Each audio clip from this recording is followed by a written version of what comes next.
અનેક વિસ્તારમાં જે આરોગ્યની સેવાઓ છે એમાં ક્યાંય ડૉક્ટર નથી, સ્ટાફ નથી, સાધનો નથી, એવી ફરિયાદો છે. રસ્તાઓની જે હાલત છે આપણે બધા જ જોઈ શકીએ છીએ કે આ ભાજપનું કમિશન રાજ એનો જીવતો જાગતો પુરાવો છે. ચારે બાજુ મનરેગા અને નલ સે જલના ભ્રષ્ટાચારની એક ગામમાંથી ફરિયાદો મળે છે. આ બોર્ડરનો વિસ્તાર છે. દારૂ ચારે બાજુથી અહીંયાથી ગુજરાતમાં ઘુસાડવામાં આવે છે. જે બોર્ડરની ચોકીઓ છે ત્યાં પોલીસ મોટા પ્રમાણમાં હપ્તા લઈને નાની ગાડીઓ નહીં કન્ટેનરો ભરીને દારૂ ગુજરાતમાં ઘુસાડવા દે છે.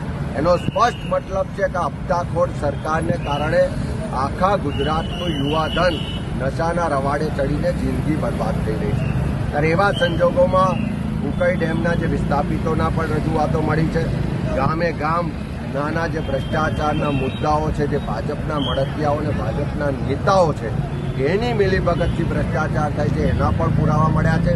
અને લોકો તો એટલે સુધી કહે છે કે નલ સે જલ યોજના પીવાના પાણી માટે લાયા, પણ ભાજપના નેતા અને ભ્રષ્ટાચારી એમના મળતિયાઓએ આ નલ સે ધન યોજના બનાવી દીધી કે પાણી તો ના મળ્યું પણ એમના ખિસ્સા, એમની તિજોરીઓ ભરાઈ ગઈ. ત્યારે એની સામે લોકોનો આક્રોશને અમે અવાજ આપી રહ્યા છે અને આવનારા દિવસોમાં વિધાનસભામાં પણ મુદ્દા ઉઠાવીશું, સડક પર પણ લડીશું અને જરૂર પડે તો આખા ગુજરાતમાં એક ઘેર જઈ લોકોનો હોંસલો બુલંદ કરીને 2027માં પરિવર્તન